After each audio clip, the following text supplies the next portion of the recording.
Deja Amerson, Deja, last name Amerson. Your Miss Black Oklahoma, USA.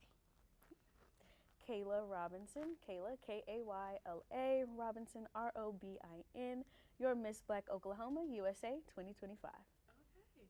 And how old are you both? I'm 28. And I am 22 years old. Okay. There's, let me tell you, you do not look 28. You literally look my age. At least, I'm 24. Okay, well, tell me about, like, your guys' experience as Miss Black Oklahoma. What was kind of like the inspiration that led up to wanting you guys to participate and just overall compete in pageantry? Well, for me, what led up to is actually our former Miss Black Oklahoma, Laura Johnson. We're really good, close friends, and I was seeing the work that she was doing, and she was seeing the work that I was doing without even being a title holder. And so she suggested that pageantry just might be for me, and I love it. I'm so grateful that she did so. My journey to this title and this crown is a little different. I previously, before this title, I served as the 77th Miss Langston University. Langston is the only HBCU in the state of Oklahoma. And coming out of that reign, I knew that I had officially had the pageant bug. I was like, I need to do more. I've got to keep going. But I knew I wanted to be in a space to be able to inspire young black girls, women, girls going into their womanhood, things of that nature. And I feel like our representation is important. And even though we have these primarily Caucasian pageant systems and things like that, I think that it's very necessary to thrive in our own spaces as well. So I took the opportunity. I didn't know that I was going to be here. I put my best foot forward, and it's been nothing but rewarding. And the support from the state of Oklahoma is very comforting. I would absolutely agree. The support from Oklahoma since I have became Miss Black Oklahoma has been just amazing. It's been overwhelmingly, I've just been overwhelmed with love and embraced so greatly by my state, and I am so forever grateful for that. Well, it kind of seems like it leaves you guys almost speechless. It Yes, does. absolutely. It does. Because you don't notice all the impact that you truly have Yep. until you're in a position like this and everybody's like, yes, we want you. We're here for you. We support you. We love you. We're going to show up for you. What do you need? Anything you need from us. And that just speaks volumes on who you are as a person before you're a queen. Talk a little bit about pageantry, just like within, you know, the aspect of a young black female. We're so used to pageantries with the Caucasian, community and everything. But something like this, this is the first time I've ever seen something like this. And I'm so used to seeing, maybe one or two black females going against 13, 20 other, Right. Yes. But to have something like this, what do you guys do, to kind of like get in that aspect of pageantry and like what's the entail of it? It's an interesting space. So for us, we are in a all African American system. So one, it's very inspiring, it's very empowering, it's very encouraging because we're around many other African American women who are powerful and who are powerhouses in their own right. So it's very encouraging. It pushes you to aspire for higher, even if you're already shooting for greater. But then sometimes you do kind of deal with imposter syndrome a little bit. It's like, oh, I've got my sister next to me. She's achieving all these different things, and little old me, do I even deserve to be sitting next to her sometimes? And you have to navigate through that as well. But to see all of us in our uniqueness and all of us in our own glory, it's amazing to know that we can take up space in the way that we do. The Miss Black USA system is a very, very, very large system. It's a very prominent system. And to be a part of this, I'm very grateful to be a part of this system. And I think it's very necessary to show that we can thrive. We can create our own systems like this, and it's not going to be small, but it's going to be great and possibly greater than those that have come before us. I think representation is just truly important when it comes to black pageantry. I feel like there's a very big disconnect in our community with those who look like us with pageantry, and we're actually doing our part to bridge that connection. I'm working on that full throttle from elementary to high school, to our sister queens that's in college, and to queens who are not in college or have never been. I think that is a very big thing because in a lot of systems, you have a lot of stipulations to where you can't compete. There's a lot of things that you have to have or can never had to compete. And so with the Miss Black USA system, it gives a lot more flexibility. Yes. And I appreciate that because a part of Black Girl Magic is uniqueness. And you showing up, I'm in this realm, you're in this realm, and we can thrive together. I think that's super important in Black pageantry. You mentioned sort of like bridging that gap. Hmm. Have you guys ever like gone to elementary schools or high schools to speak out? And if you guys have, tell me about that. So I have gone to high schools to speak out, and basically what I'm doing coming up, we're actually going on a tour. So we will be visiting multiple schools, teaching etiquette and walking classes. So you guys look out for that.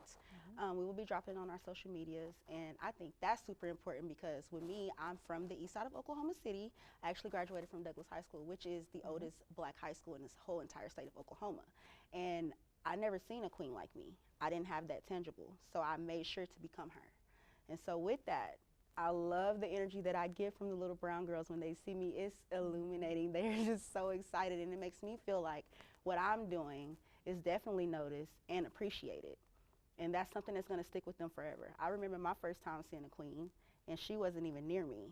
So being able to see a queen, hug a queen, take a picture with her, ask her questions. How did you get there? How are you doing this, and this? And you're so beautiful. Like, it's not just about being pretty. It's really about the work, and it's really about the service. Us being beautiful is just happens to come with it. It just happens to come with it. So I think that us going to schools and connecting with these little brown skinned girls is very vital and very important. Do you guys ever, whenever you make those interactions with those young Black girls, do you ever, is there something in the back of your mind to the point where it's like, I see my younger self in them? Absolutely. Yes, for sure. Absolutely. Definitely. Absolutely. Definitely. I was actually reflecting on that after one of my appearances, and similar to Deja, I went to school. There was no queens that visited my school. I didn't see any in passing. I didn't go to any events where I would meet them. And I think to myself, I'm like, I'm in these spaces and I'm meeting these young Black girls. And I can only imagine what that would have done to how I viewed myself and just my entire mentality, my mindset had when I was little, had I been able to see a queen. Of course, any kind of queen, but to see an African American queen walk in the room and take up space, I think that would have changed the trajectory for me. Not to say that, that I went haywire as I grew up, but I think it would have been different. Like, the representation at a young age is so necessary because it plants the seed of you can do this. So. I would add to that. I think that representation at a very young age is very necessary. Just with everything that we've went through as a culture and not having representation, For sure. And seeing, like, my first queen that I seen did not look like me. The second queen I seen did not look like me. None of the queens I seen look like me. So I feel like as a little girl who's always been into dresses and makeup and dressing up, if I had a queen tangible to me, I think that would have been a great thing. I think I probably would have just fangirled out over her. I'm not gonna lie. For sure. How long have you guys been, involved in pageantry? I am very new to pageantry. So grateful, but so I actually found out recently that my mom had me in pageants when I was a little bit younger, and I didn't know. So that's kind of interesting. But outside of that, as a 28-year-old, my first pageant was at Langston University. I competed in the Crimson and Cream pageant my freshman year, and then that was the only pageant. That was my first real pageant, and then my second pageant was this title. And so here I am. I have been in pageantry since 2022. My first pageant was on the campus of Langston University, where I was my first pageant and my first title. I won the title of Miss Black and Old Gold for the Beta Kappa chapter of Alpha Phi Alpha Fraternity Incorporated. And then I want to say 6 some odd months later, I turned around and became the 77th Miss Langston University. Went on and had a few more pageants after that. Passed my reign, or passed my crown, completed that reign, and now this is my most recent pageant and my most recent title. So it's been about 2022. It's been a fast journey, but it's very fun. It's very interesting. I've learned so much about myself in each pageant. Tell me a little bit about pageantry as someone who has never been involved with it. You know, what does it sort of, what is it, you know, what does it involve and, you know, everything of the sort in terms of pageantry, especially Black pageantry? For me, pageantry is definitely about learning a lot about yourself. You can't always go into pageantry. Well, I don't want to say you don't want to go into pageantry all the time just thinking, I'm going to win, win, win, win. You really need to hone into the experience of pageantry because it will show you so much of yourself. So many things that you didn't even know were possible. Things will come out of the dark into the light for sure. Like she stated earlier, sometimes some queens do go into imposter syndrome with trying to fit into a system or feeling like they need to navigate a certain way instead of being authentic. And so in Black pageantry, I think that's a very big thing that we do have is that there's so much uniqueness in our culture that you can be authentic, and it's super important to be because you're going to learn so much about yourself and you're going to progress in every way possible. But as far as the business side of it with pageantry, it's hard work. It's hard Absolutely. work. We have this thing that we say when we say we're in the field, and what we mean by that is we're really in the field. But what we mean by it is that we're doing the work. We're doing a community service. We're popping up to events. We're doing things so that the representation is there. We're really big on that as a collective as far as representation goes and bridging that gap with pageantry in the Black culture, for sure. I would say as it pertains to preparing for a pageant. And when you've submitted your paperwork, you've paid your fees, and now you've got to go through these some odd weeks or months of preparing. There's so many different things. Like she said, there's a personal journey that you go through. For me, I go through a personal journey through every single pageant. And it's always a lot of turmoil, and I'm sad all the time, and I'm just going through a lot. She's and just then a girl. it's just there's a lot. But for others, it's self-discovery. But there's so many different categories. So there's fitness, there's interview, there's talent. You have an on-stage question. So those are the different things that you're preparing for. There's different walks that you're doing. You've got formal. So before this interview, and I was talking about my formal gown and things like that, that's a big decision to make. Super big. Yes, and Super you've got to go, you go on your fittings, and you kind of have a moment, kind of like the show, I said yes to the dress, not to get married, but this is my dress to wear on stage, you know? For fitness, it's not necessarily about who's the skinniest, who has the biggest muscles, who's the most toned, things like that, but just how you carry yourself. It's the confidence of it all. Some pageants, they have swimsuit, so it's essentially the same thing. It's just different attire. And then for interview, that's a little bit, that preparation is a little bit on the harsher side. If you're not someone who speaks a lot, if you tend to have stage fright and things, that's one of the things, that's one of the habits that you really have to break in your interview prep. If you're somebody that rambles, that's one of those things. There's a lot of mock interviews. I tell people all the time, go on Quizlet, look up pageant questions, and have people call you randomly and just start asking you questions so that you can train your mind for the rapid fire. You only get about 30 seconds on stage to respond to a question, so you have to have your opinion. It's always great, have an opinion and stand on that opinion, but know how you feel about a subject and know how to make it concise. Do y'all ever, like, okay, so when one wants to compete in pageantry and they put in all that paperwork, pay all their fees, do they ever get a break at all? Because you, like you said, you guys just explained all the preparation. I mean, you're like you said, you just told me that you're looking for a dress and everything, and like that takes months, like prior to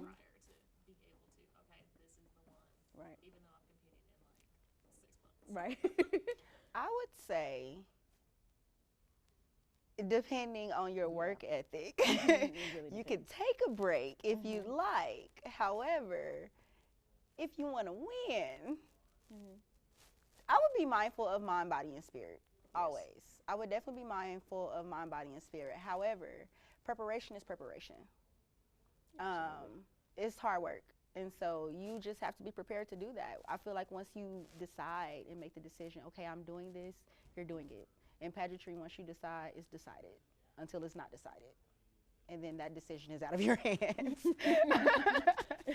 But break, I mean, we've hit the ground running.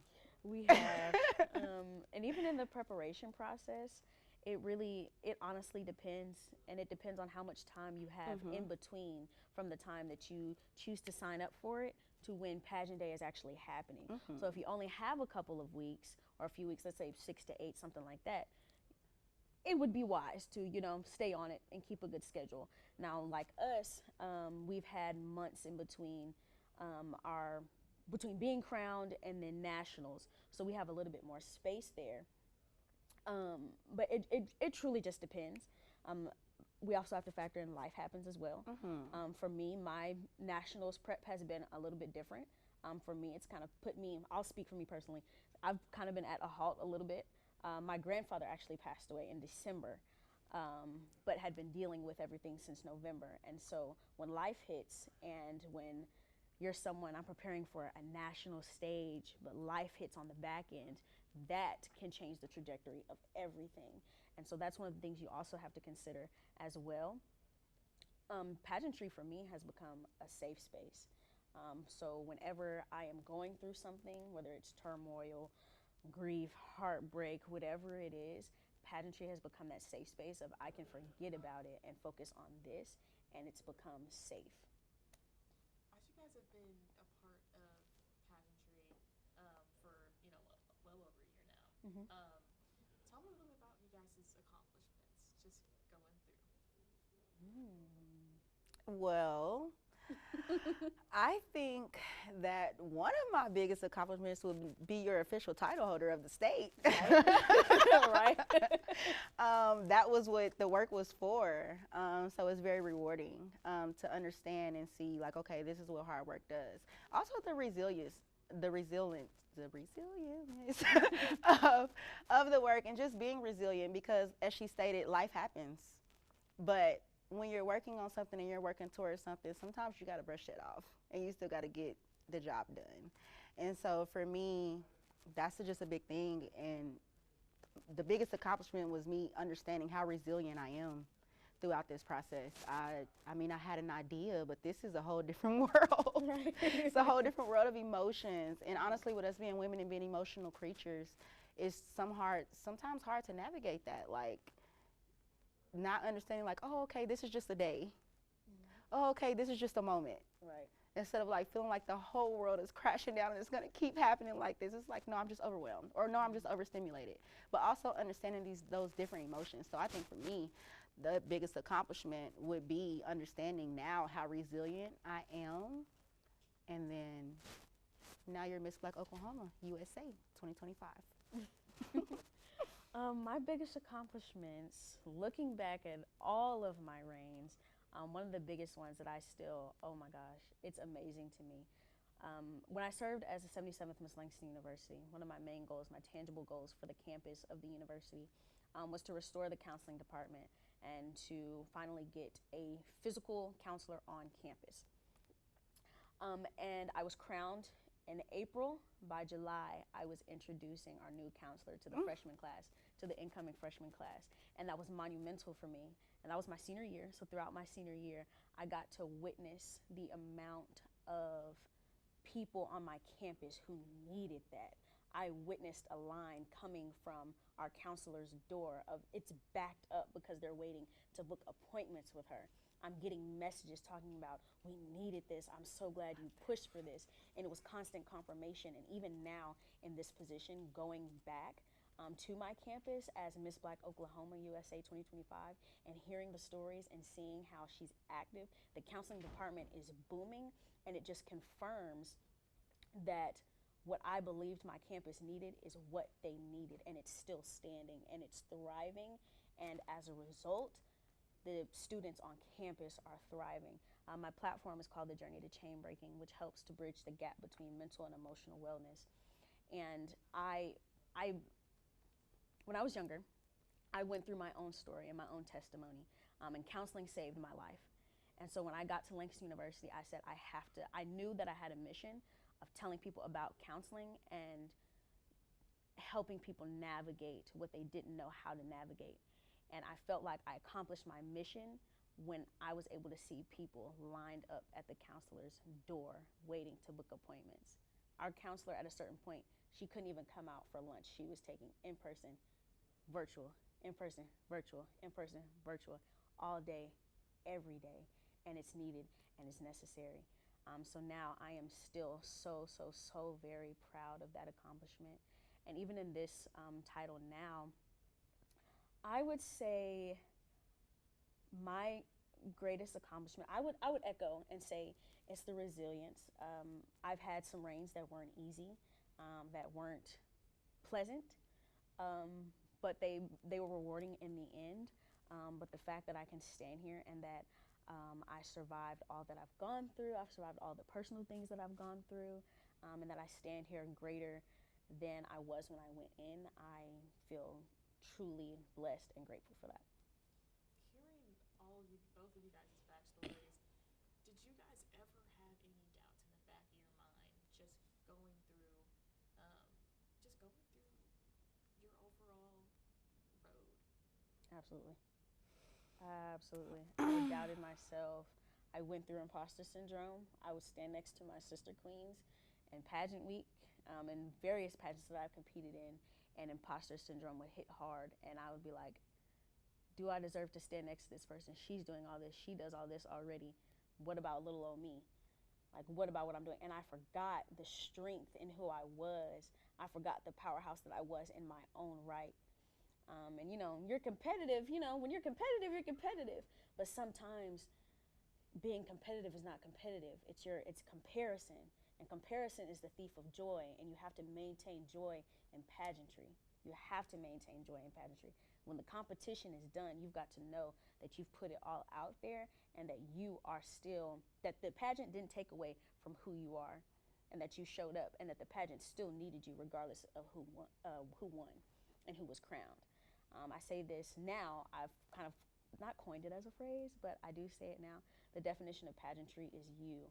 And so imposter syndrome is very, very real, but we have to step out of that, and we have to fight against that, because you don't want to warp your identity to fit a mold.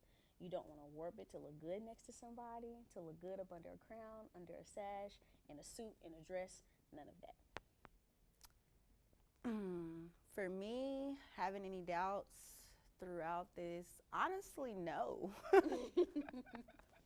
Honestly, no. I knew that I was doing the work. Mm-hmm. And for me, what's already for you is for you, and no man can take that. Mm-hmm. And once you speak it and believe it, it's already yours. I'm really big on that. But you still got to do the work. Mm-hmm. And so I understood that I was doing the work. All the way around, all across the board. So for me, I didn't have any doubts. I don't really go into many. I've been competing in multiple things since I was a kid.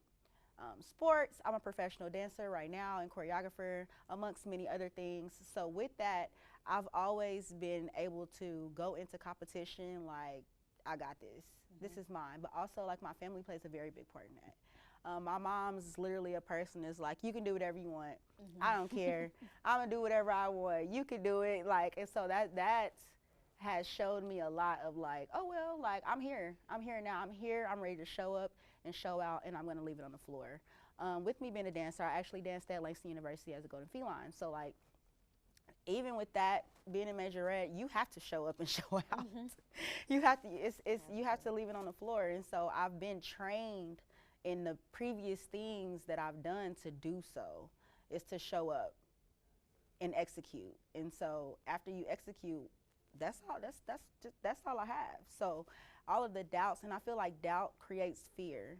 And fear is a tool that is literally created to bring all these negative emotions up on you, and then now you're putting that out into the universe, and the universe only knows how to reciprocate. So now you're going through all these other things.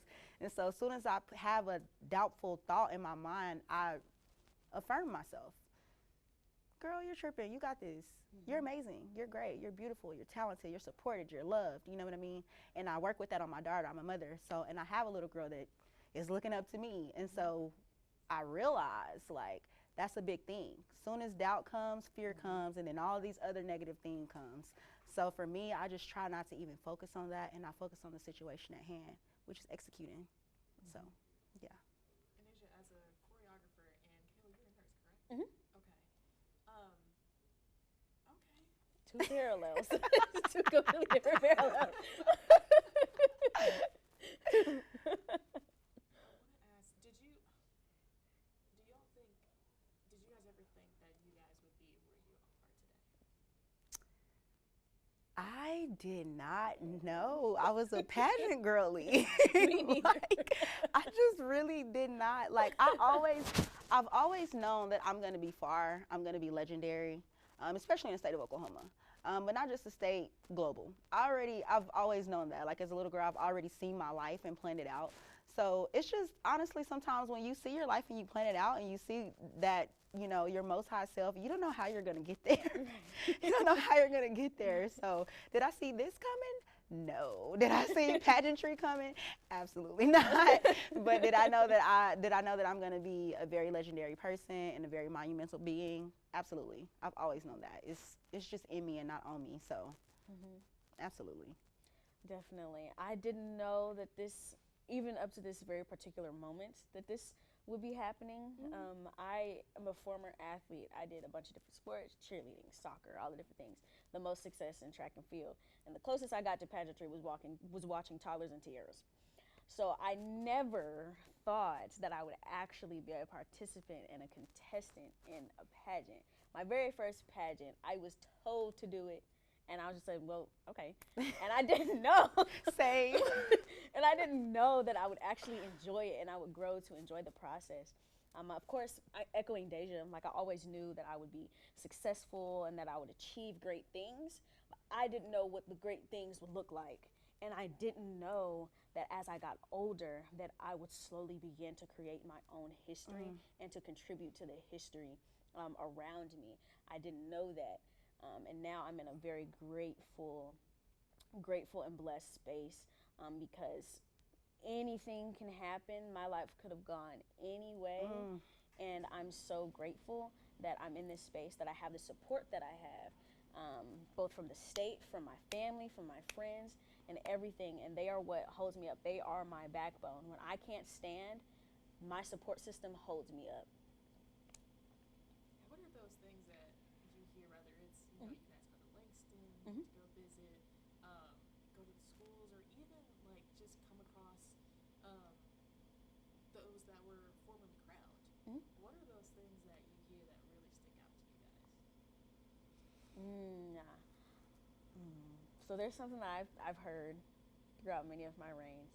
When I see a former and when they say, even just to hear job well done, that's one thing, but to hear you're wearing the crown well, you're making us proud, because it means not necessarily that I'm filling your shoes, because I can't fill the shoes of someone's before me, but it means that I'm doing my job correctly, that I'm not making people question who I am, question my motives, question if I can execute, but they're proud of the work that I'm doing. They're proud of how I'm showing up. They're proud of my representation, how I'm representing the organization, the university, things of that nature. And it affirms, because when you're going through the process, you think, okay, yeah, I can do this. But when you have a former who's already done it and they say, you're wearing this crown well, it just reaffirms, like, yeah, I can do this. It's an extra push that I don't think formers realize that they're giving to the current and the reigning queens, to let them know, like, hey, no, you're doing this and you can do this. You don't have to try and look like us and be like us, talk like us, fit like us. No, you're your own queen, but know that you're doing great. It's a different kind of feeling. Echoing Kayla, I would also agree. Getting that from a former, or just not even just a former in your system, from a former of any system, the acknowledgement lets you know your work. We see you. Yes. We see you, and we support you. And for us, that as a queen, that is so, it's so much, because you do go through times where you're like, am I doing enough? Am I doing too much? How are they gonna feel about this with social media? Yes. Just the opinions. It's a lot of opinions on you when you're a title holder, and so having your formers like, no, you're good, like you're doing it, you're amazing. You know, just being affirmed from previous title holders is a very big thing. And it's like a little small little medal that you get. It's like, oh, I got another gold star. Right. It's like I got another gold star, and we really do appreciate that. We really appreciate that, because that does let us know we're representing the system well. We're representing this organization well, because once you're a title holder, it's honestly not just about you. It's still a business at the end of the day. You're basically an ambassador of somebody's business. And so with that comes a lot of responsibility. And for me, I just think that little pat on the back, that pat on the back, Yes. it just takes us so much further. It honestly does. It takes us so much further. And not even just pageantry, even with us just being a woman. Like, I've seen other women that have given me that pat on the back, other leaders who've given me that pat on the back, legislators who've told me, like, you need to come into law. Like, I'm hearing how you speak. I see how you move. And for me, being a black woman and moving mountains is something that we've always done. And so I get the opportunity to do that and then get my gold star with it. It's just like, it's just smiles and rainbows. It's like, wow, thanks. Do you guys wear your crown every day, no matter where, rather it's on the dance floor? As a nurse, as a mom especially. Not in the literal sense. Yeah. So yes, so not in the literal sense. Now, granted, we all have our own crown, whether it looks like this, whether it's a physical one or not. And you never let your crown tilt for anybody. But I can say, even in my practice as a registered nurse and as a friend and all the different things, I wear it to a certain degree. I don't wear the title on my chest to go around and every person I meet, hi, I'm Miss Black. No, it's how you carry yourself. Someone may not ever know that you're a queen. They may come across you, and then down the line, they're like, hey, I met her, and it all makes sense now. And then they make the connection.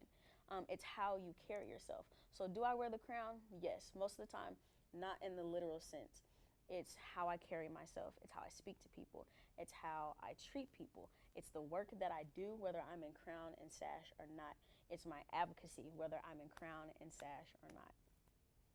I absolutely second everything she just said.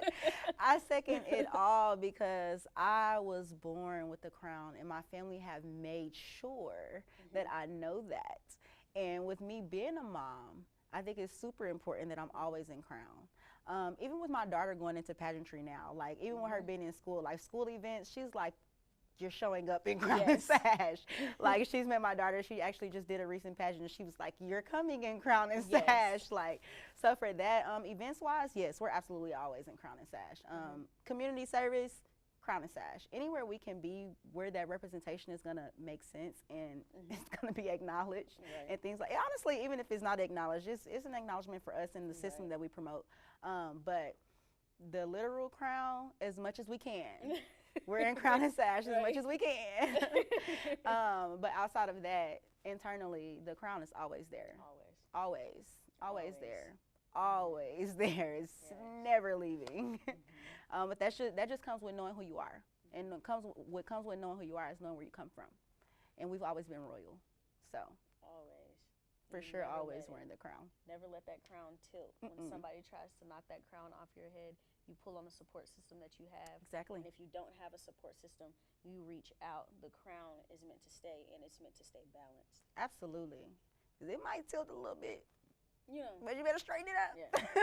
And the affirmation from people that you know, from your friends and things like that, those are the hairpins holding that imaginary pin stable on your head.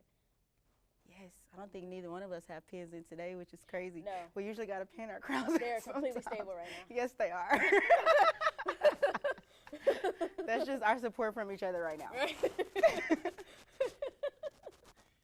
how old is your daughter? Oh, she's 7. She's 7. She's amazing. Yes. She's literally the best person I know. I've traveled all over the United States. I've met so many people, and she's the best person I know. Yes. Literally, she's illuminating. Everybody that meets her is just like, wow, wow. And then I keep getting the saying of she's literally a mini you, and that just that is For sure. like the best compliment I could ever receive, like as a mom, because I'm looking at this little being and she's so full of life. She's so talented. She is the definition of I work hard. Like she's a busybody. She trains 4 days a week in dance. She does pageants. She does speaking engagements. She's about to start gymnastics. She wants to play football. And I'm just so supportive of her because I know with that when you're a little girl and you have that fire, I know how important it is to keep that fire burning. I know that she's going to be monumental. I know that she's going to be great. I'm already setting up that legacy for her and paving that way for her. And she affirms me so much. Like if I'm ever tired, she's like, Mommy, you're amazing. Mommy, I love you. Mommy, oh my gosh. Mommy, mommy, mommy. And I just like, even when I'm like sad for a little bit, she just knows. Like she'll just come and give me a hug and a kiss. She's like, you are just the best mommy ever. And I'm just like, oh, you're right. I am. I'm trying. But she is definitely an amazing being. And she's going to do amazing things. Oh, I got plenty. Oh yeah, hold on. She's so cute. Love her. I went to the pageant she just competed in, and her mom hadn't gotten there yet. This was actually the day before the pageant, and I wore my sash to their practice. I was like assisting them, and she came up to me and she was like, because she didn't know that we knew each other at the time. She was like, "My mommy's a queen too." I was like, "I know." She told me. I love It was that. so cute. I was like, "She told me." She literally, so in the pageant that she just competed in, she actually won Best Interview, which is a big portion of pageantry and a very vital and important part. But I had been training her on it, and they asked her a question. They said, well, who inspires you the most? And she said, my mommy, because she's Miss Black Oklahoma, and I'm going to grow up to be Miss Black Oklahoma. I was like, I was not expecting that. But she said it so quickly, like, my mommy, why, who else? Like, she's usually like me. Like, she be saying herself a lot. They be like, who you want to be when you grow up? Me. And I love that. But that lets me know, like, as her mother, and also not as a mother, but also as a Black woman, that she gets to see I'm implementing those things in her, and I'm instilling those things in her that she knows. Like, yes, you be you. You absolutely be you. Be the best you that you can be. And everything else is going to fall through because you're being authentic, and you'll attract everything that is for you. And what is not for you is not for you. So, but she is amazing. Make it even more special to be able to be a part of an ongoing history. Absolutely. Absolutely. Like when I became the 77th Miss Langston University, there's a thing that HBCUs do whenever it comes to their royalty. Their Mr. and Miss, they will have a lot of HBCUs, they will have a number. Most of them, they have a number. What that number signifies is your part and your point in the legacy. And so when I got that, that's when I understood the significance of the legacy, the significance of your formers, the significance of the work that you do in your reign.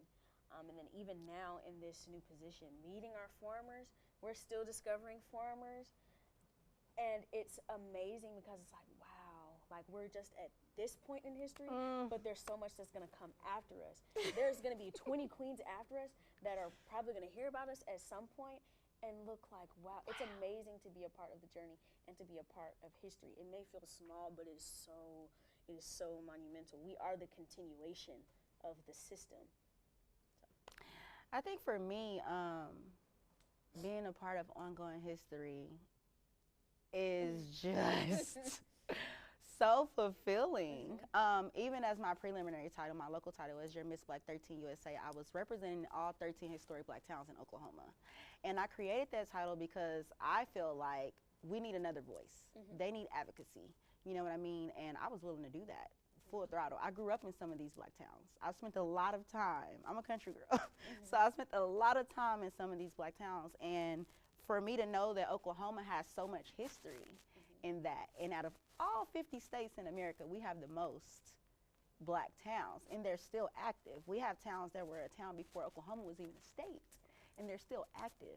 And so being a part of that ongoing history for me has been, I just got chills. It's been amazing. I'm just so grateful. I actually just recently met with all 13 of my mayors on Saturday. And just to hear the continuousness of this is our plans, this is what we're trying to do, and for me to be able to be a part of that is like the best thing ever. Like, I know I'm going down in history for this, but also I have the opportunity, like we were saying, to take this so much further, to continue this out. So for me, being a part of ongoing history is just an honor. Truly, it's truly an honor. It's surreal. It is. So grateful. You grew up in school hearing about all these different historical figures, and you know, you learn about them, they're drilled into your memory, but you don't imagine yourself as one in your own right. So we may not be stamped in a textbook, and you know, kids are learning about us and it's constantly being drilled into their memory and repeated in their education, but we're a part of history. We've become historical figures, but now we're a part of a legacy, and our name stays. Our name is stamped with this title, with this year. Stuck. And it is, it's so surreal. It's like, wow, that's me. That's not somebody else. That's actually me. That's not my imagination. It's not me daydreaming, but that's actually me. It's so surreal.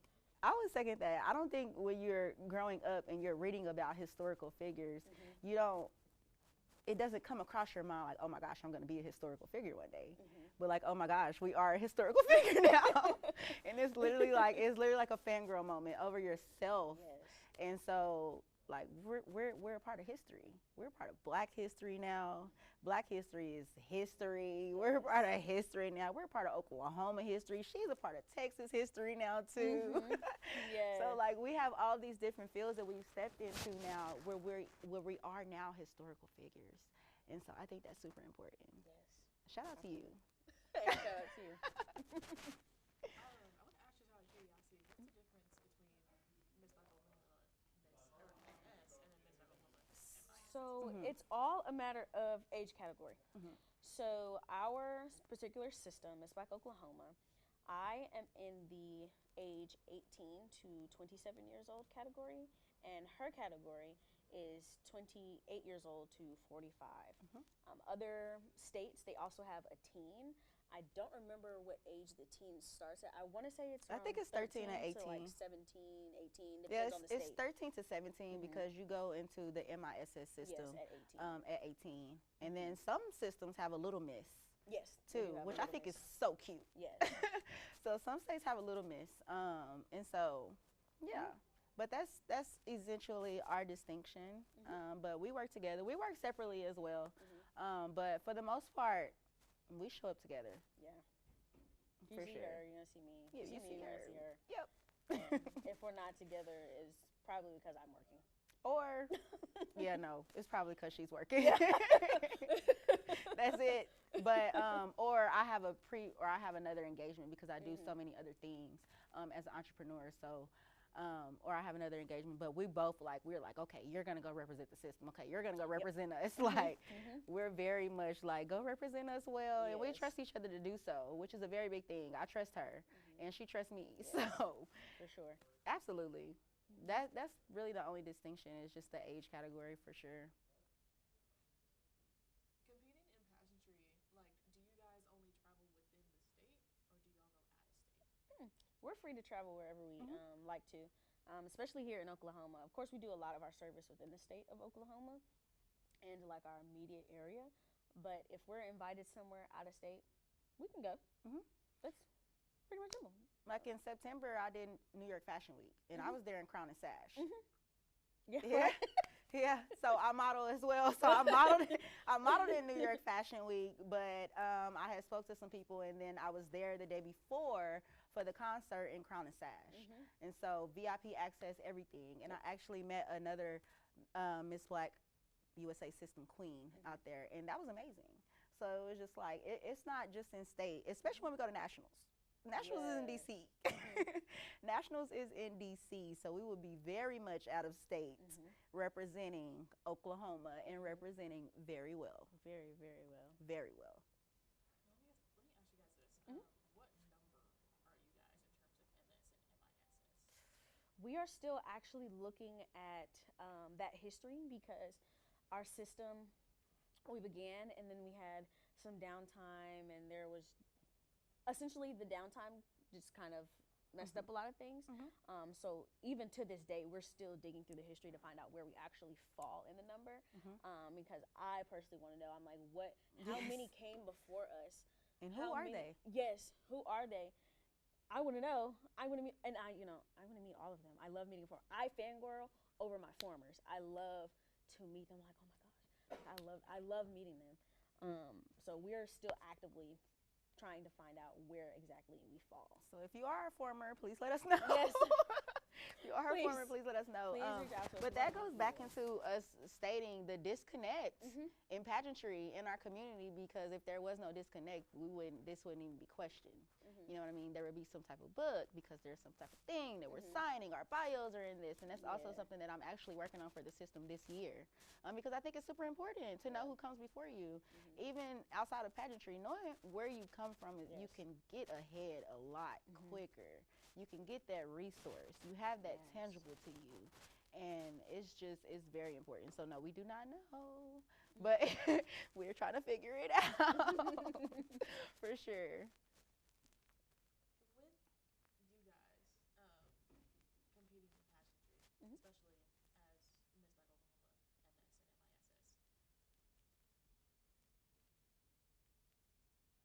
do you think that this is, like, what you guys are doing is pretty much kind of like putting that pedestal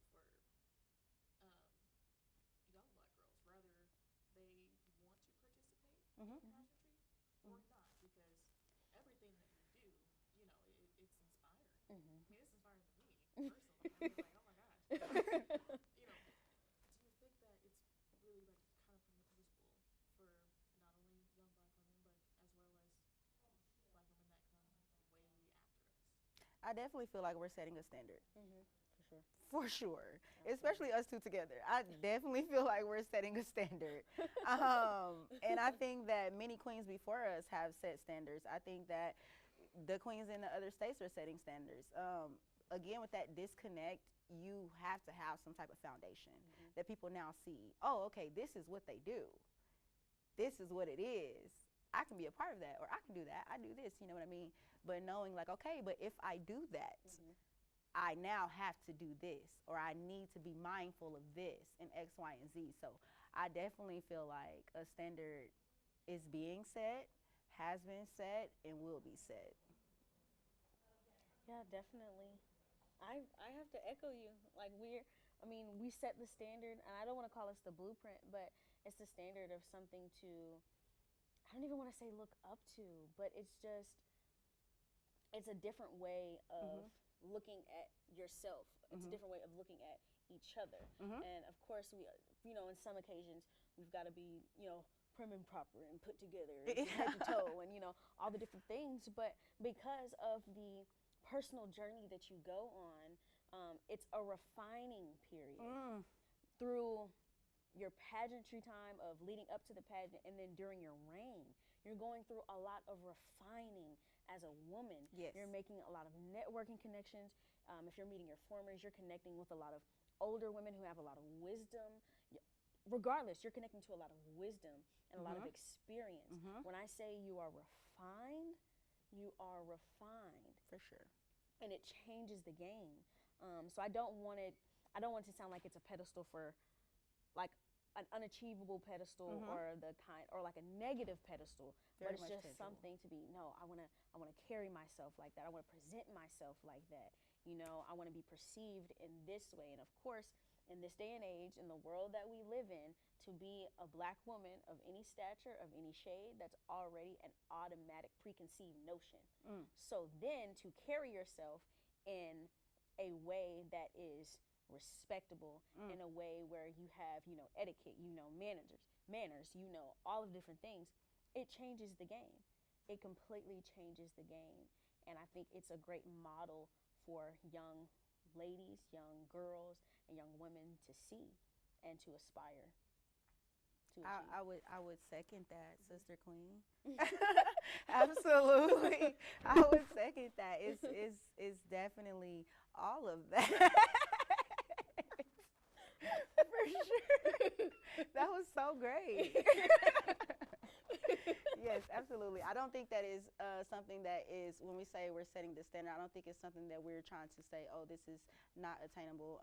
We're very much just saying this is another part of who you can be. Yes. And because I don't really see you going backwards after something like this. So it's a very much a refining moment. Even with how you walk, how you talk, how you carry yourself, you know what I mean? After you've been a queen and you have to carry yourself a certain way, you have to be mindful of when you speak. You have to be mindful of who you're speaking to, what you're doing, what you're putting on social media. Because there are people always watching you. You're a public figure now.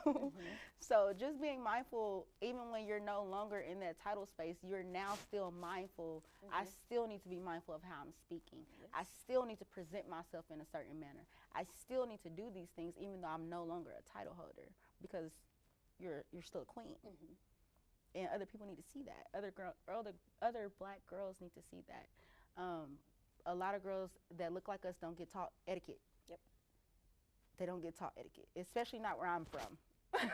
They don't get taught etiquette. We don't have etiquette classes. We don't have someone coming to the school as we are giving that to them. So it's definitely a thing. But it's nothing that's out of reach. We're here. We see you. Yes. Contact us. We're more than willing to come. We're more than willing to do anything. We're really big on service.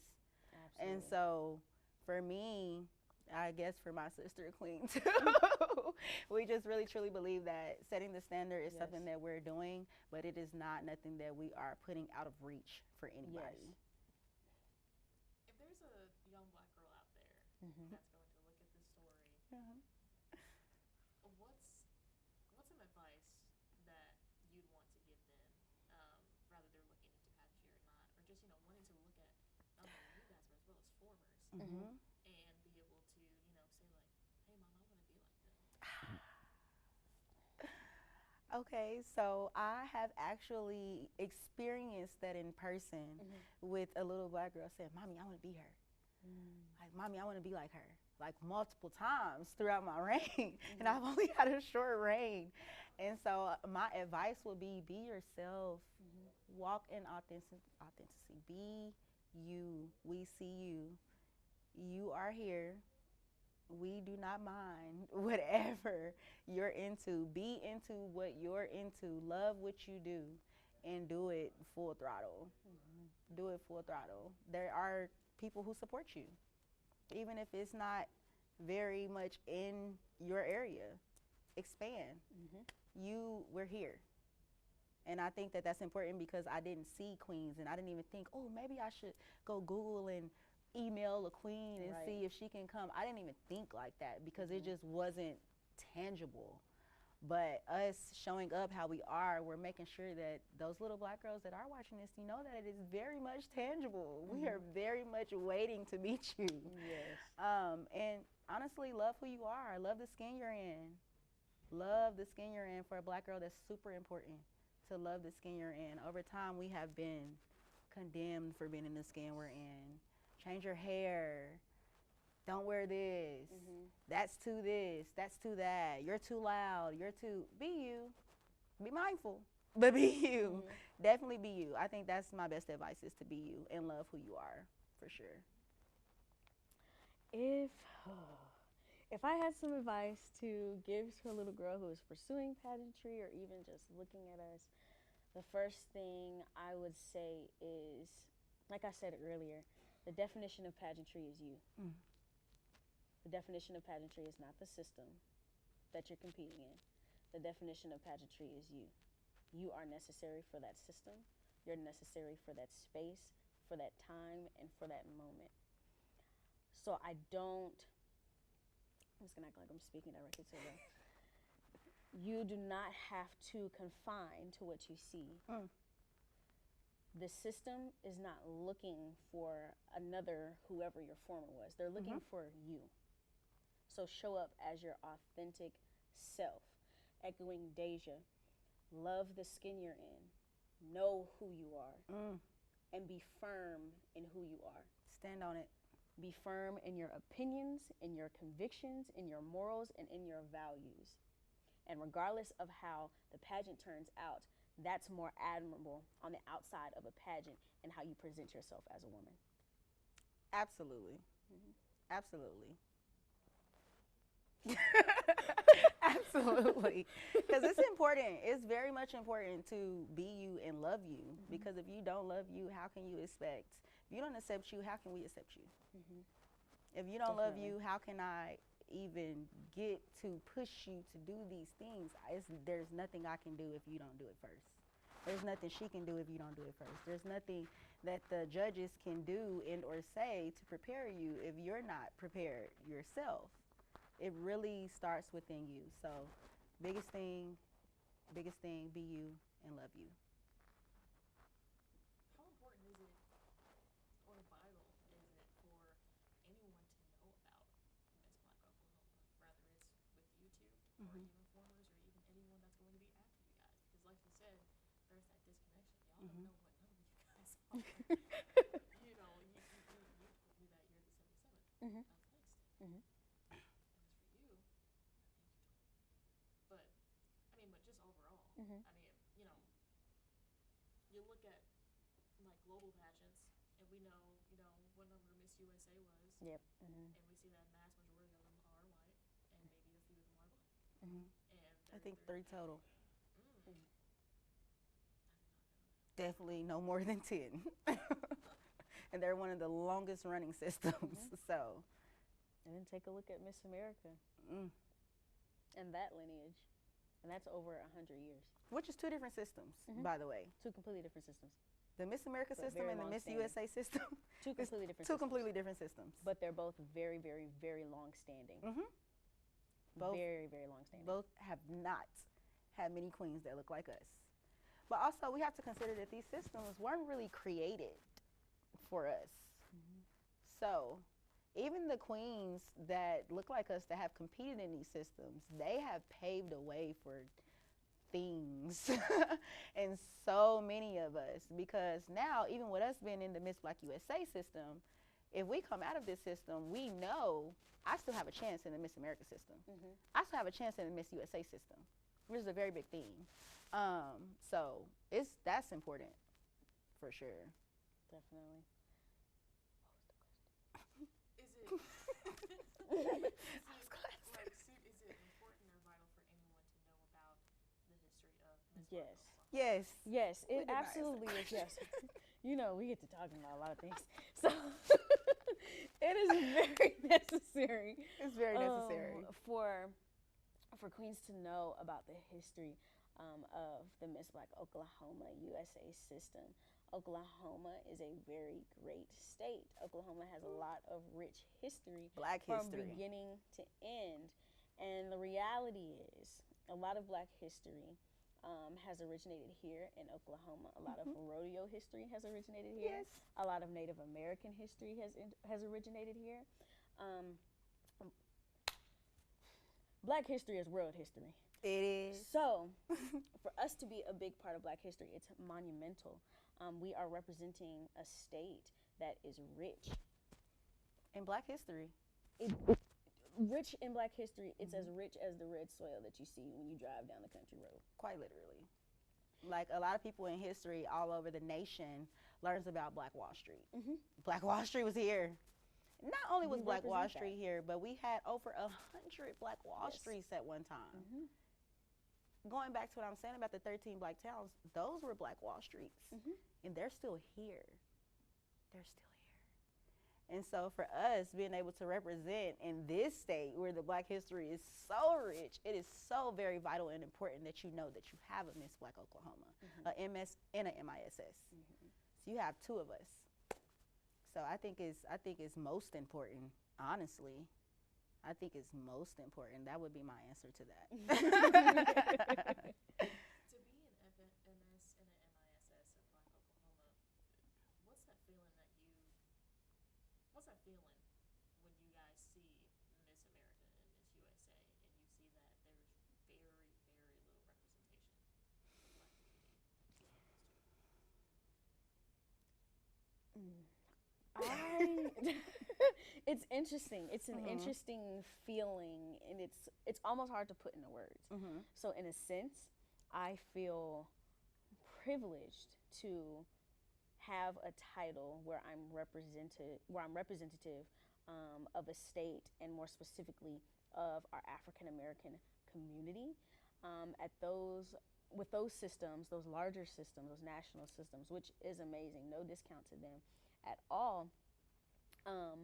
But it's hard when you see a queen that doesn't look like you, and to completely relate to them, and to completely say, okay, I can achieve this. And not to say every Miss USA and every Miss America has to be someone of color, but to every year to not see someone of color, sometimes it can be a little disheartening. Now, the current Miss USA, she is a person of color. I believe she's South Asian. She is a person of color, which is amazing, because even in her own community, she's making waves in her own community for representation. That is so necessary. She's taking up space in many different realms, serving the United States of America and holding that title. So it's a different feeling. It's like, okay, this is great, but at the same time, it's like, I want to see us more. Yes, I want to see us take up space. So much I don't want to to see 10 queens and then us, and then 15 more, and then another one of us. I want us, and it seems like we're getting. Oh, I gotta be careful with my words. Yeah, you do. It's just It interesting. seems like we're always almost that. And I'll leave that there. I think seeing how I feel about the systems. I feel like the representation just really matters. It really matters because the energy that because a lot of times we don't even watch as a community. We don't even watch those pageants. But now when we have a top contestant and she looks like me, I'm watching. I've been watching her. Yep. I seen her compete at state. I seen her compete in prelims. Like, I'm rooting for her. I don't know this woman, and I'm rooting for her. Yes. So you have states behind you. You have communities behind you. You have girls who are probably watching on an old TV set. Like, no, but she's a black girl. But she's a black girl. And so I think that in those systems where we've, like I've said, we've only had no more than 5 queens that look like us, and these are systems that have been here for over 100 years. Like, Oklahoma has only been a state for 100 and so years. And so, like, to have and to see that is just very important. I think that it is very much so an interesting feeling that we have to break down within ourselves when we see that, because you have a mix of emotions when you see that. It's like you have those emotions where you're like, well, is that system, should I go compete in that system because I'm clearly seeing nobody, or you're like, or should I watch these contestants compete and I think they were amazing. You know what I mean? Why didn't they win? Like, what's the background to that? Or like, what is this system really about? What does this system really represent? Is it about the service? Is it about the money? Is it about the popularity? You have a lot of mixed emotions that you deal with when you're thinking about those things and looking at international systems like that. But going into international, I think representation of all races matter in the USA and the America system, because a lot of them have looked similar. You know, and so even if we have an Asian girl competing, a Mexican girlie competing, I think it's super important. It's very important. And for us, being black women, we're super big on representation. So we understand what that means when you have somebody going to represent this country. Like, she's not even from the U.S., but she's representing this country now. So she's built a bridge between her country and this country. So she's essentially definitely taking up a lot of space and taking up a lot of ground. And it's super important, all the work that she's doing, because she's paving the way for girls that look like us. And we're like, okay, yep, we do win sometimes in that system. It's possible. And so that's just knowing that it's possible is important, because it will make you want to do it instead of being discouraged. Like, I don't really know. I'd rather just go into the Miss Black USA system and compete, being a black girl, instead of being like, no, I can go into the American system and compete. I can go into the USA system and compete. I can go into the international system and compete and win. And so that's pretty much how I feel about it. The representation matters, for sure. To be able to see sort of like the misrepresentation and even the mass representation, like within the state of Oklahoma, and then you see nationally, it's sort of like misrepresented. I get what you're saying. You know what I'm trying to say? Yes. Does it kind of give you guys that drive to want to go? Absolutely. Absolutely. Absolutely. The In fire there. is like Yeah. there. In the best way. Yes. Like, I just want to go for it. I wanna It go makes you for it. want to break all barriers, knock down every wall, destroy every stereotype, all of it, and just storm the room. You're like, Yep. I'm here. I'm I here. achieved this. And now the people after me know that they can do this. And now the next up will possibly look like me. Which you is know? great. It's necessary. It's necessary. It's necessary. It's necessary. We're here, and we're not going anywhere. We've always been here. We were here first. We're black women, you know what I mean? And so understanding that and really understanding what that means, when you see things like that, you like, oh, yep, we're going to add that to the history. Oh, yep, we're going to add that to the reign. Oh, yep, we're going to add that. Because right now, with our generation, we are doing so much and breaking so many barriers right now, all across the board. Miss Crockett, Jasmine Crockett. I'm a fan. And it's like people like her, though. She's broken barriers. Yes. She's literally the definition of I'm here. I'm here. I'm qualified to be here, and I'm not going anywhere. And so for me, I'm team her. I'm team her, but it's super important, and many women like her. Many women like her. But for this generation of how things is going, and the generation that has came before us that are now moving waves too, we are making waves all across this nation. And it's very important, it's very necessary, and it's very much needed. What's that feeling that you guys get to see just the black community flourish in your It's like all of the sparkles in Yes. the world. It's like all of the sparkles in the world. Like the thing you see when you like, if you could have as much money as you wanted, you could buy whatever you wanted, what does that look like? Like, that's what that feeling is. Honestly, it's like, wow, opportunity. We can go. There is no barrier. That, I think for me, I really feel like now there is no barrier. Like, whatever barrier is there, we're coming in every field, everywhere, and we're here, and we're not going anywhere. Yes. So you have to accept that. We're not giving you a choice any longer to accept that. So. Yeah, it is. Sparkly. It's indescribable, yes. It's just like, and it's great to watch, like, even when it's not you, but you're just watching from the outskirts of someone else in the community winning and achieving. And it's like, oh, this is what we've been fighting for all of our history. This is what they was talking about. For us to achieve, for us to permeate these spaces, for us to be in these rooms, for us to get on the ballot and then run for president as a black woman, for us to do all these different things, for us to become CEOs, for us to own businesses, for literally all the different things. This is what we've been waiting on. We've been waiting on the ability to become the most successful doctor, to become the most successful in a room, to become possibly the most knowledgeable, and to have to give that knowledge out to someone else. We've always had to stand on the backbone and assume that we've been taught that we don't learn the same. It's not possible for us to learn the same. It's not possible for us to achieve the same. It's not possible for us to be in these spaces. None of that. And for us to permeate these spaces the way that we are now, we're disrupting the nation in the best way possible. I literally get chills when I think about it. Like, it's an undescribable feeling because we're living in a revolution right now. Like, I don't think some people realize that right now. Like, we're in it. Yes. Like, this part is going to be in history books next.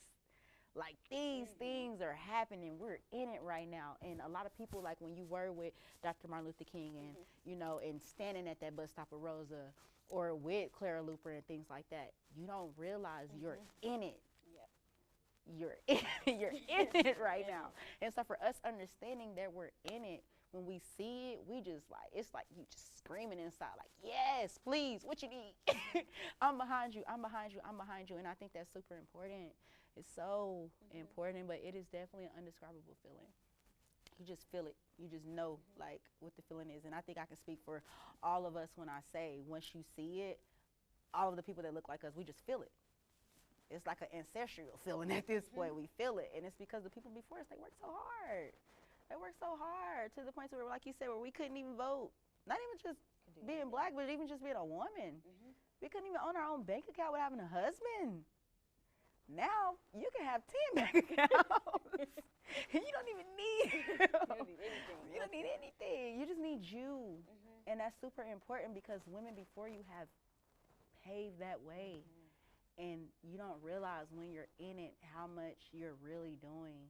And so, like I said, now this part is going to be in the history books next. Everything we're going through, now this is all going to be getting taught. But the way it's getting taught now is going to be completely different. We have too much access. We have too much access to knowledge. So you can't paint over something now that I can go find. I think that it's very interesting that they say a lot, like, if you want to hide something from a black person, put it in a book. Well, you got girlies now. We got book clubs. What do you need?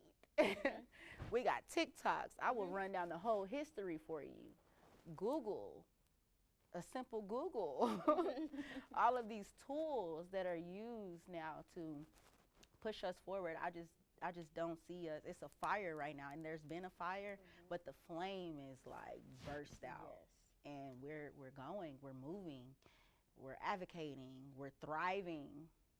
So the feeling is definitely undescribable. Yes, for sure.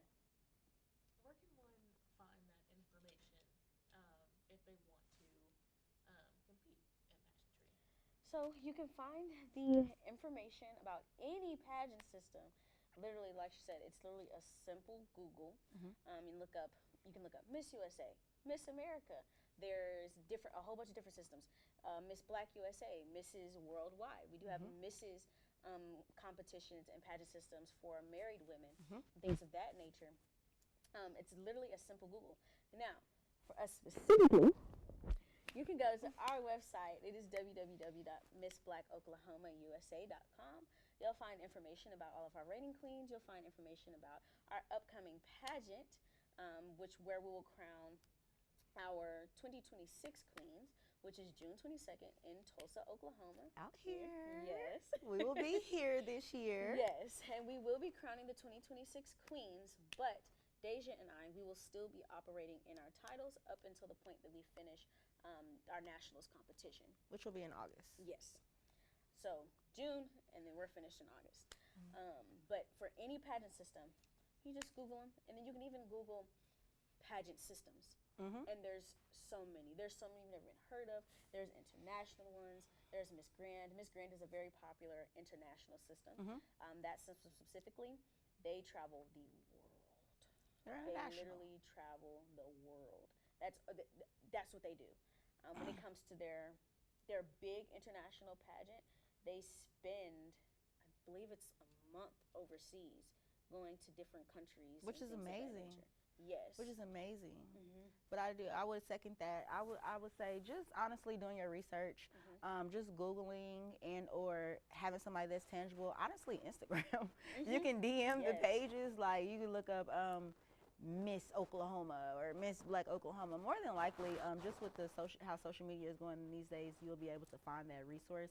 But there are so many different systems, and just doing your research. Simple Google. Microscope.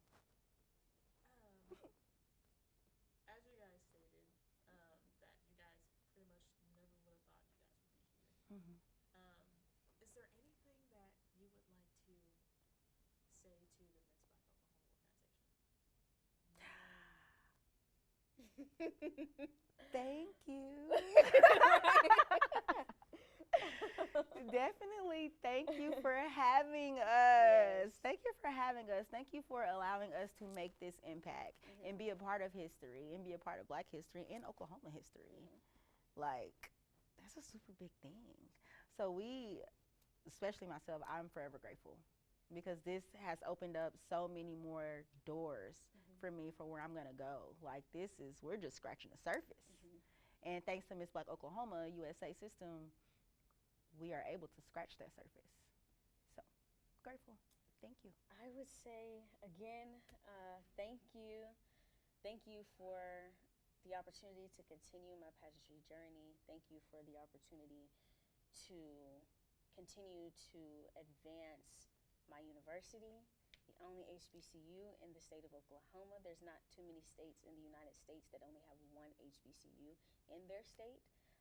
So not only am I, practically everybody in Oklahoma knows about Langston University, but just to talk about it on a national level, thank you for embracing me. Thank you for reaffirming that I'm not too much. I would second that. It's very much what's too much. Our system definitely supports whatever we want to do. So it's never a feeling of you're doing too much, you're this, you're that. It's what do you want to do? Let's do it. What do you want to do? Let's do it. And that's super important to have that support behind you. Yes. With that because it's some people are in systems where they don't have that as a reigning queen. Like seriously. And they're doing all the work themselves. And we unfortunately don't have that experience. We fortunately don't have that experience, but unfortunately some queens do, and so we appreciate it. We appreciate our system. Our system is doing the things. Yes. We're working hand in hand. It's not all on us and it's not all on them. It's definitely a combined team effort. And as I stated before, some reigns and some systems you don't have that. It's all on you. And we get to experience a different side. And also now we have an expectation of when we go into other systems, we like, yes. wait, we know how this could possibly should be going. You know what I mean? Because they've set that standard and we've set the standard too, with us being accountable and also holding the system accountable and the system holding us accountable. As I said, we work together. And so thank you for being a great system and being a thriving system. We're just getting started. We're just getting started. I'm so excited. So excited. Can't wait to crown the next queens. Okay, so you said June 22nd or June 26th? 22nd. 22nd? Okay, that's when you guys are crowning Miss Black USA 2026. That'll be Miss Black Oklahoma USA 2026. So they will compete. They will be crowned. We will still operate in our positions for 2 more months up until we complete our obligation to nationals. And of course, we're still going full throttle. We will still be working in those months. We will still be doing all the things, and we're going with fire in us to compete and represent Oklahoma in the best way possible, and to stamp it at nationals that Oklahoma is here. Oklahoma isn't just, oh, that's Oklahoma. No. Oh, Oklahoma they're from comes Oklahoma. with fire. Oklahoma comes with a vengeance when it comes to pageantry. And we're here to stay. We're not going anywhere. Nowhere. And we produce heavy hitters when it comes to pageantry. We do. Our 2 formers that just went heavy hitters. definitely did the work. One of our queens finished top 12 last year at nationals, and so also won best dress. Like as she was saying, that is a very big part of your pageantry, your formal dress. It is so big because that dress is going to represent you. And not only is that dress representing you, but you're the representative that's coming from the state. So it's super important. So for her to win that was like, wow, you made the best choice possible. And you really went and you represented your state very well. So I would say going into nationals, us representing Oklahoma, we are definitely going in and not lightly. We are going in to represent the state in very well, which honestly brings me to sponsorships. If anybody wants to sponsor, you can go to our website, you can go to our social media, you can sponsor us. We would greatly appreciate it. Nationals is expensive. But like I said, we are going in to represent the state, and if you want to be a part of that, that's a way to be a part, if anybody would be considering that. Now, is the crowning for Miss Black Oklahoma 2026, is that open for anyone to attend? Yes. It's open for everyone. It's normally like a black tie event, so you come in your best dress. But it's always open to everyone. So if you want to come, even if you're just coming randomly, you see the flyer one day and you say, "Oh, this is something to go to." Yeah. Come and witness history. Yes, and it will be held in Tulsa, Oklahoma this year. I think that our director is thinking about moving it around throughout Oklahoma. Also, in order to compete, you do not have to be from Tulsa. You do not have to be from Oklahoma City. You can be from anywhere in the state and come compete for the state title. So I think that's super important that everybody knows that. But national state title will be held in Tulsa, Oklahoma this year. Do you know exactly where? Or is it like It's gonna be a Juneteenth. Yeah, it's we're on in the website. collaboration with Juneteenth with all Yes. the festivities. I don't remember the exact location. I can't remember if she sent us the exact location yet. But the information is it will be on the website and on our Instagram. We're very active on our Instagram. Very active on our Instagram. Yes. So anything, if you want to see what we're doing, what we have coming up, if you want to reach out to us, our Instagram is probably going to be the best way. You could, of course, you can email us at any time or go through the website, just with us knowing kind of how social media is going and things like that. And we respond very quickly on Instagram. And then that also gives you a chance to see like, oh, okay, my queens are not just talking about it, they're walking it. They're, as we say, in the field for sure. So, yeah, if you guys want to reach out or if you guys want, and we drop flyers and everything too. So the address will always be on those type of things with anything coming up on our stories and on our posts. I think my last question will be to see not only yourselves but as well as either formers or future Miss Black Oklahomas. Is it really something to see them kind of go through trial and tribulations and be able to go through the same path that you guys are, or even formers have gone through, and either they were thinking like I'm not going to be able to do this, and maybe they unfortunately don't get crowned. But despite all of it, they're still going through it because internally to them they're crowned, but like physically they're not. But like still they're wanting to go through that whole path to be like, I can do this. I'm not going to stop. It's and I don't know if rewarding is the right word, because as I stated earlier, the process, it's a refining process. There's a lot that you're going to learn about yourself. There's a lot of self-discovery that's going to occur. So when I say rewarding, it's rewarding in the sense of you survived. You survived what you're going through. You pushed yourself as far as you could in this space. And you came out on the other side better than when you came in. This situation that you're going through behind closed doors may not be over. It may not be resolved. But now you've come through a process that has pushed you and has required you to show up as your best self despite what's going on. You had to show up for yourself. You had to consistently show up for yourself. So it's rewarding to see people finish. It's just rewarding to see them finish at the end of the day. No matter what the crown, the sash, doesn't matter. You finished. and you didn't fall, you didn't surrender to what you were going through, but you pushed through. You pushed through and you persevered. That's the most rewarding part about it. I would absolutely agree with that because you don't always win. Mm-hmm. You don't always win, and sometimes if you don't win some things, you may feel like, oh my gosh, I'm not good enough, or I wasn't good enough, or I should have did this and I should have did that. And it's like, no, you did exactly everything exactly how you were supposed to. In that moment, you don't know why it went like that, but you will always figure out why something wasn't for you, or in that moment, or in that time, or you came back to compete and then next year you won. Right. Or you went into a different system and everything you took from that you won. As she's previously stated, like, you showed up for you, and so that has to be the most rewarding thing, because if not you, then who? If not you, then who? If not now, then when? And I stand by that very much so. So if you just happen to not fulfill that, that's just probably something that wasn't for you. But what was for you was you going through that process. You needed to go through that process, and you don't even know why you went through that process sometimes. And you could have went through it for a totally different reason than what you intended to in the beginning.